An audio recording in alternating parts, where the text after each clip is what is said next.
हाँ। हिंदी वो यहाँ से कहाँ चले गए? हिंदी मतलब हिंदू। नहीं। हाय गाइस, अस्सलाम वालेकुम। ये है मेरे छोटे से फैमिली भांजे हैं ये मेरे, और ये दो मेरी ट्विंस भांजियाँ हैं।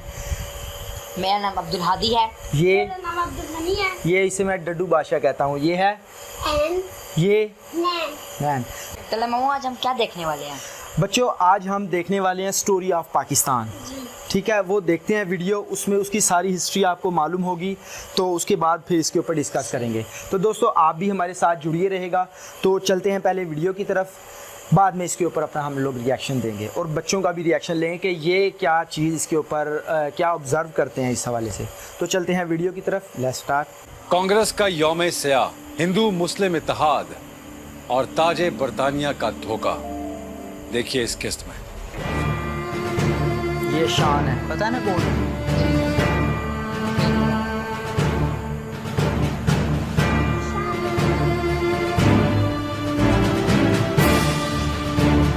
स्टोरी ऑफ पाकिस्तान ये बताएंगे इसमें कि पाकिस्तान कैसे क्रिएट हुआ। देखो ना, राइज फ्रॉम द एशेज। 1857 से ये देखा गया था कि जब हमारा स्लेवरी पीरियड शुरू हुआ तो उस वक्त हिंदुओं का जो रवैया था, स्पेशली मुसलमानों के साथ, वो बिल्कुल हमें आउट ऑफ कॉस्ट लिया गया था। क्योंकि अंग्रेज का मौक़िफ़ तो यही था हिंदूज के साथ मिलके कि इनको सप्रेस किया जाए, इनको वो राइट ना दिया जाए जो हम हिंदूज को दे रहे हैं। प्रोफेसर आर्चीबोल्ड 1889 से लेके 1893 तक अलीगढ़ कॉलेज के प्रिंसिपल रहे हैं। तो नवाब मोहसिनुल मुल्क ने इनकी मदद से वायसराय हिंद लॉर्ड मिंटो से मुलाकात का टाइम लिया। एक ड्राफ्ट बना के उनकी तरफ भेजा गया जो हुसैन बलगरामी ने ड्राफ्ट किया था। तो फिर प्रोफेसर आर्चीबोल्ड की मदद से हमें मुलाकात का टाइम मिल जाता है लॉर्ड मिंटो के साथ। अक्टूबर 1, 1906 हमें डेट दिया जाता है। करीबन 35 लोगों का वफ्द शिमला जाने की तैयारी कर रहा है ताकि वहां जाकर वायसरॉय से बात कर सके। लेकिन वायसरॉय से बात करेगा कौन?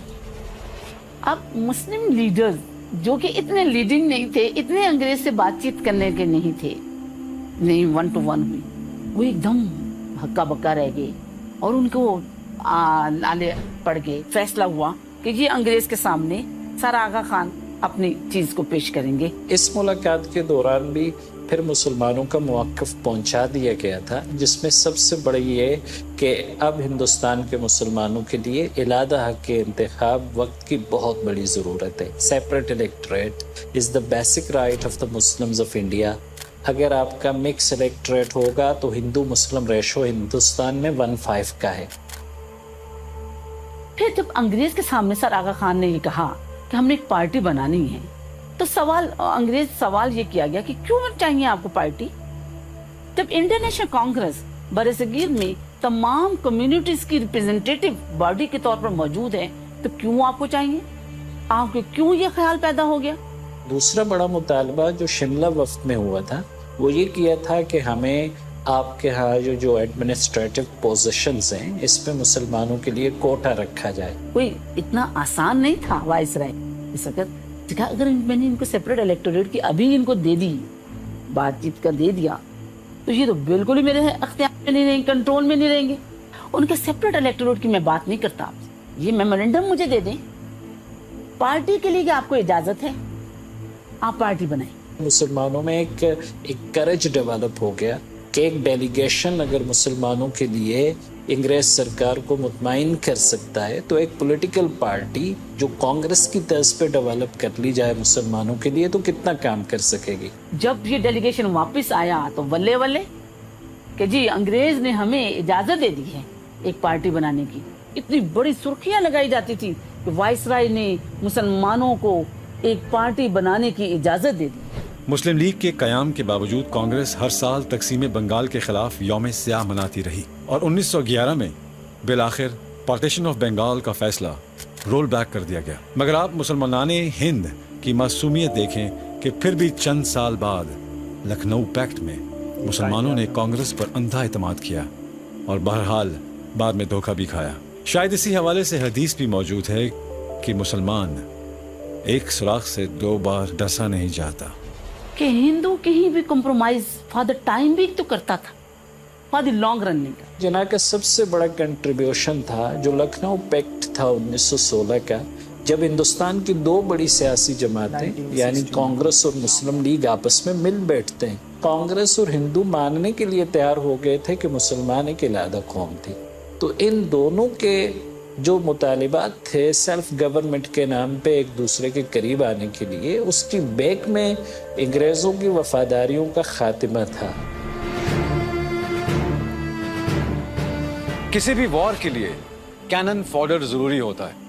वर्ल्ड वॉर 1 शुरू हो चुकी है और अंग्रेजों ने जिन हिंदुस्तानियों के लिए क्लबों और होटलों के बाहर यह लिख रखा था कि dogs and Indians are not allowed, अब वही हिंदुस्तानी ताजे बरतानिया की जरूरत बन चुके थे। जंग जीतने के बाद ऑटोमन एम्पायर को इंटैक्ट रखा जाएगा। इस झूठे वादे पर ताजे बरतानिया ने हिंदुस्तानी नौजवानों बिलखसूस मुसलमानों को इस्तेमाल किया। जैसे ही सल्तनत उस्मानिया जर्मनी के इत्तेहादी के तौर पे ऑटोमन एम्पायर ने ऐलान जंग किया तो हिंदुस्तान के मिलिट्री में मोर देन 67.19% लोग मुसलमान, इन सब ने हैंड्स अप कर दिए कि हम सल्तनत उस्मानिया के खिलाफ नहीं लड़ेंगे। टेबल टॉक हुआ तो फाइनल ये हुआ कि हमारी ये जंग तुर्की के खिलाफ नहीं है, हम तो नाइंसाफ़ी के खिलाफ लड़ रहे हैं। पहली जंग अज़ीम ख़त्म हो गई, जर्मनी और उसके इत्तेहादी ऑटोमन एम्पायर को शिकस्त हो गया। We were promised कि there will not be any kind of disintegration of Turkish Empire. May 15, 1920 में Treaty of Sevres साइन कर दिया गया, जहाँ ऑटोमन एम्पायर के टुकड़े कर दिए गए। आईनी तौर पे खिलाफत के निज़ाम के बचाव के लिए हम इसी फैस में जुड़े हुए थे इनके साथ कि किसी न किसी तरह खिलाफत को बचाया जा सके। डॉक्टर अंसारी के वफ़द ने लॉर्ड मॉन्टेगू से मुलाकात का टाइम लिया और 19 जनवरी 1920 को ये मुलाकात लॉर्ड मॉन्टेगू से हुई तो सुना तक नहीं गया डॉक्टर अंसारी को। सीधे से बस जाके डॉक्टर अंसारी बैठे और इतनी सी बात की कि we will do justice with Turkey, no more than this. मौलाना जोहर एक डेलीगेशन लेके इंग्लैंड गए, जॉर्ज डेविड लाइट से जाके वहाँ मुलाकात किया, उन्हें कन्विंस किया कि आप ज्यादती कर रहे हैं हमारे साथ।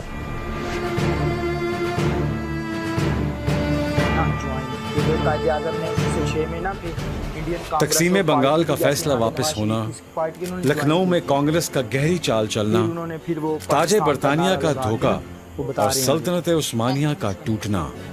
1910 की दिहाई मुसलमानाने बरसगीर के लिए कुछ खास अच्छी न थी, लेकिन इस दिहाई में मुसलमानों को एक ऐसा सिपाही मिल गया जिसने दुनिया का नक्शा बदल कर रख दिया। कायदे आज़म मोहम्मद अली जिन्ना इंग्लैंड जा रहे थे छुट्टियां गुजारने के लिए। इस सफ़र में ना मौलाना जोहर भी कहीं इंग्लैंड जा रहे थे कायदे आज़म मोहम्मद अली जिन्ना के साथ, तो उन्होंने जिन्ना को कन्विंस किया कि आप जैसा हाई कैलिबर आदमी अभी आपने वक्फुल औलाद वैलिडेटिंग बिल में आके मुसलमानों के इंटरेस्ट को सूट किया है।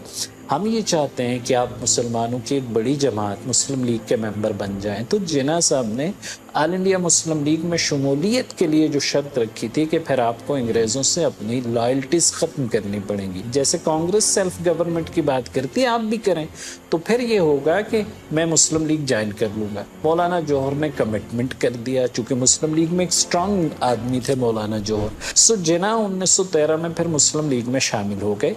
आज से 100 साल पहले बर्र-ए-सगीर में ऐसा क्या हुआ था जो आज भी तुर्की की आवाम इस खित्ते के मुसलमानों से बेपनाह मोहब्बत करते हैं। इस खित्ते के पतंगबाजों ने अंग्रेज सरकार की सिक्योरिटी की धज्जियां कैसे उड़ाई, अगली किस्त में देखते हैं। ये भी एक किस्त है इन्होंने दिखाई, बाकी इसको बाद में बताएंगे। हाँ, एपिसोड 2 होगी। तो आपने इसमें यही देखा कि ये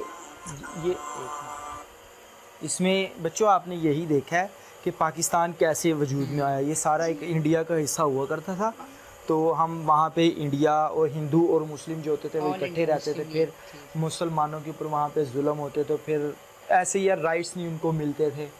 ठीक है, वहाँ से फिर ये जैसे कायदे आज़म है, इन्होंने फिर जिद्दोजहद की थी, इन्होंने लड़े थे अपने लिए, मुसलमानों के लिए लड़े थे कि हमें एक अलहदा जो है ना वो मुल्क चाहिए, अलहदा जिसको हमने पाकिस्तान बनाना है।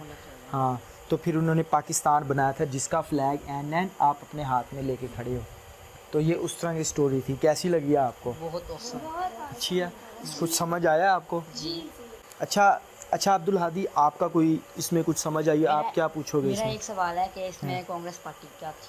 कांग्रेस पार्टी यानी कि जो तहरीक लेके चलते हैं, वो कुछ चंद बंदे, उन्होंने बताया ना इसमें चंद बंदे जिन्होंने अपनी तहरीक शुरू की, फिर उसको कायदे आज़म ने ज्वाइन किया उस पार्टी का, वो पूरी पार्टी बनी। जैसे यहाँ पे आपने पता है ना कांग्रेस मुस्लिम लीग नून है ना यहाँ पे, वो भी कांग्रेस की एक किसी है। उसके बाद ये कांग्रेस पाकिस्तान में बढ़ती गई कांग्रेस, यानी बनती गई उस तरह की पार्टियाँ। ये कायदे आज़म की जो पार्टी थी वो कांग्रेस थी, उसका नाम कांग्रेस था, जो 1913 में आई थिंक कायदे आज़म ने ज्वाइन की थी। आप कुछ पूछना चाहोगे अब्दुल गनी डड्डू बादशाह? सलाम मामू, मैं एक सवाल पूछना चाहूँगा कि पुराने ज़माने के लोगों ने हमारे लिए क्या कुर्बानियाँ दी? इसका तो जवाब ये मैं दूंगा।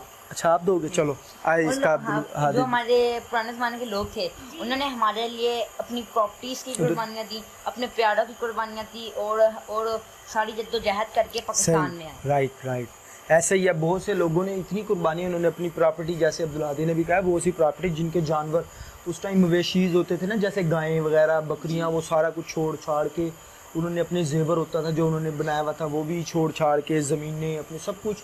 और इसके अलावा जो लोग यहाँ पे आए थे ना, तो उनके वहाँ पे जब से जंग हो जाती है तो वहीं पे उनके बच्चों को मार दिया। इस तरह बहुत से लोग, बहुत सी कुर्बानियाँ, किसी के बेटे को मार दिया, किसी की बहन को मार दिया, इस तरह बहुत सी कुर्बानियाँ और दी बहुत तकलीफें सह के मतलब पाकिस्तान में। थी। और एन आप लोगों को कुछ समझ आया? जी। और आप लोग कुछ पूछना चाहोगे? क्वेश्चन पूछिए। हाँ जी। सलाम मामू, जो पुराने ज़माने के लोग थे, हाँ, हिंदी, वो यहाँ से कहाँ चले गए? हिंदी मतलब हिंदू? नहीं। हाँ, जब ये पाकिस्तान बना था ना, तो यहाँ के जो हिंदू थे ना, वो इंडिया में चले गए थे। तो जो इंडिया के अंदर कुछ मुसलमान थे जिन्होंने ये चलाई थी, ये आज़ादी की तहरीक चलाई थी ना, जिन मुसलमानों ने कि हमने अपना अलग वतन चाहिए, तो वो फिर यहाँ पे आ गए थे। और यहाँ से जो हिंदू थे जो इंडिया में रहना चाहते थे, वो इंडिया में चले गए थे। ठीक है, तो गाइज़ उम्मीद है आप लोगों को समझ आ गई होगी। ये अभी जो पार्ट 1 था, आप लोगों ने देखा होगा, ये स्टोरी ऑफ पाकिस्तान 1906 से 1919 तक थी। लेकिन उससे ऊपर भी मैंने बच्चों को समझाने के लिए भी कुछ ऐसी बातें की हैं जो आप लोगों को भी एक्चुअली आई थिंक पता होंगी। तो जैसे ही पार्ट 2 आएगा उसके ऊपर भी इंशाल्लाह उम्मीद करूँगा मैं इन बच्चों के साथ ही बैठ के रिएक्शन दूँ। तो लास्ट में बच्चों आप लोग कुछ कहना चाहेंगे अपनी ऑडियंस को, जो लोग आपको देख रहे हैं? जिंदाबाद। जिंदाबाद।